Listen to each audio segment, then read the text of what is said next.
Bonjour à tous, vous êtes en train de regarder cette vidéo parce qu'elle vous a été recommandée possiblement par YouTube. Vous vous intéressez probablement à l'apprentissage automatique ou peut-être à l'intelligence artificielle. Eh bien, ce type de recommandation vidéo YouTube repose sur des algorithmes basés sur des techniques d'apprentissage automatique, le machine learning. Dans cette vidéo, je vais vous expliquer à haut niveau ce qu'est l'apprentissage automatique en vous détaillant ces trois grandes catégories: l'apprentissage supervisé, l'apprentissage non supervisé et l'apprentissage par renforcement. L'apprentissage automatique est utilisé dans plusieurs applications utiles qui simplifient notre vie quotidienne. Ils sont présents un peu partout et dans tous les domaines. Une des applications les plus populaires, c'est les assistants vocaux comme Alexa, Siri ou Google.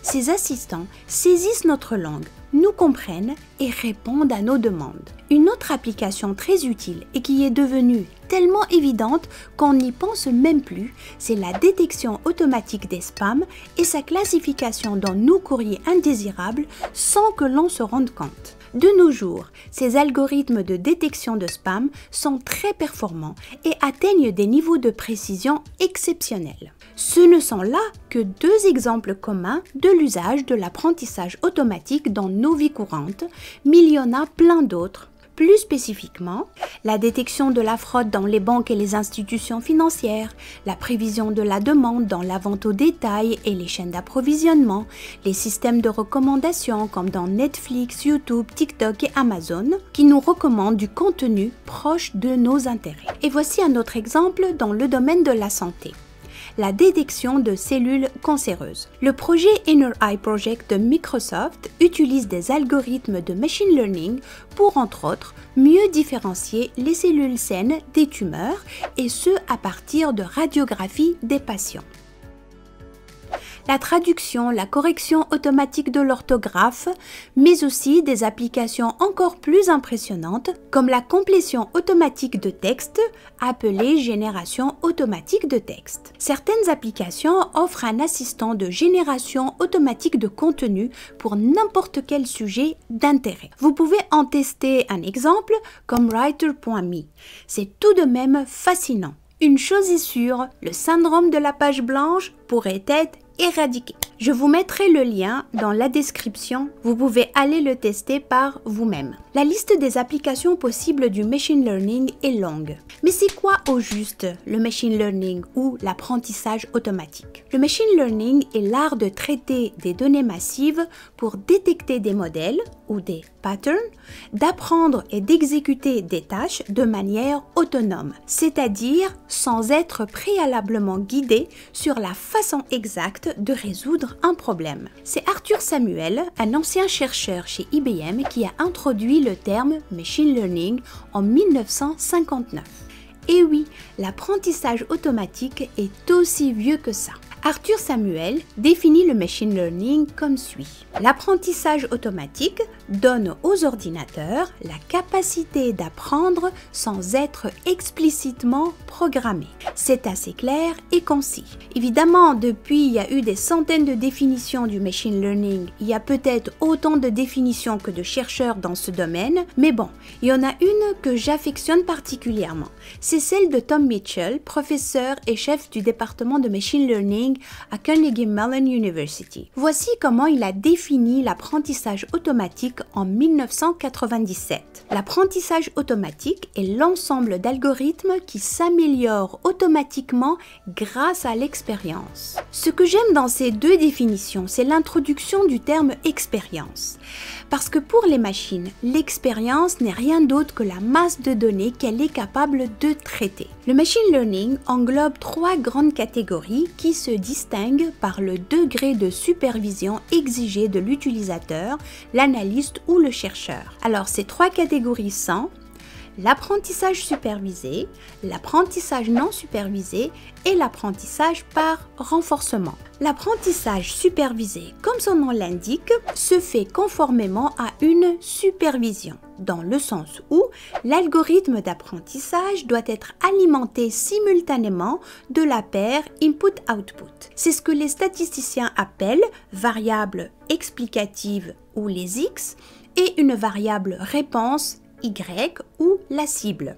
La cible et les variables explicatives sont observées et connues d'avance. Exemple, on veut ajuster un modèle qui capte le mieux la relation entre l'enveloppe promotionnelle, l'input, et les ventes, l'output, tout en minimisant l'erreur commise. Et par erreur, on entend la différence entre la production que fournit le modèle et les vraies valeurs qui est la cible. En résumé, l'apprentissage supervisé, c'est un ensemble d'algorithmes qui tentent d'identifier le meilleur mappage entre des données d'entrée et une sortie.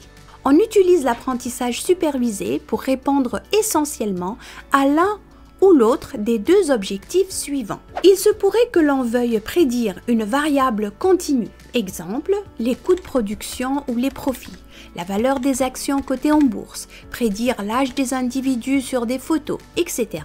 Dans ces cas particuliers, nous sommes dans un contexte de régression. Comme on peut vouloir prédire une classe, une catégorie ou un événement, comme prédire si l'employé va démissionner ou non de son travail, si le courrier reçu est légitime ou indésirable, si la photo désigne un animal ou un humain, prédire si le salaire est bas, moyen ou élevé. Nous nous intéressons particulièrement ici à un problème de classification. En gros, c'est vraiment le type de la variable réponse ou la cible qui identifie si on a un problème de régression quand la cible est continue ou un problème de classification si la cible est catégorielle. Passons maintenant à l'apprentissage non supervisé. Comme son nom l'indique, la machine apprend sans aucune supervision. Concrètement, cela veut dire que les données ne contiennent pas de valeur cible. Il n'y a pas de variable réponse à prédire ou à évaluer ici. Nous disposons d'un ensemble de variables, input, et nous essayons d'extraire de l'information pertinente dans ces données. L'apprentissage non supervisé nous permet d'aborder les problèmes avec peu ou pas d'idée de ce à quoi nos résultats devraient ressembler. À partir des données, nous espérons dériver une structure cachée ou de façon plus explicite des regroupements mettant en relation un ensemble de variables ou un ensemble d'observations. Règle générale, l'apprentissage non supervisé se qualifie d'analyse exploratoire. Avec l'apprentissage non supervisé, il n'y a pas de rétroaction basée sur les performances ou l'adéquation du modèle. Les résultats peuvent être jusqu'à une certaine mesure assez subjectifs, donc tributaires d'une certaine interprétabilité conformément au phénomène étudié ou au domaine d'application. Dans l'apprentissage non supervisé, on peut vouloir aussi regrouper des observations. Exemple, regrouper des clients similaires, identifier différents types de tumeurs, segmenter des machines, regrouper des textes sur la base de leur similarité dans le style d'écriture, etc.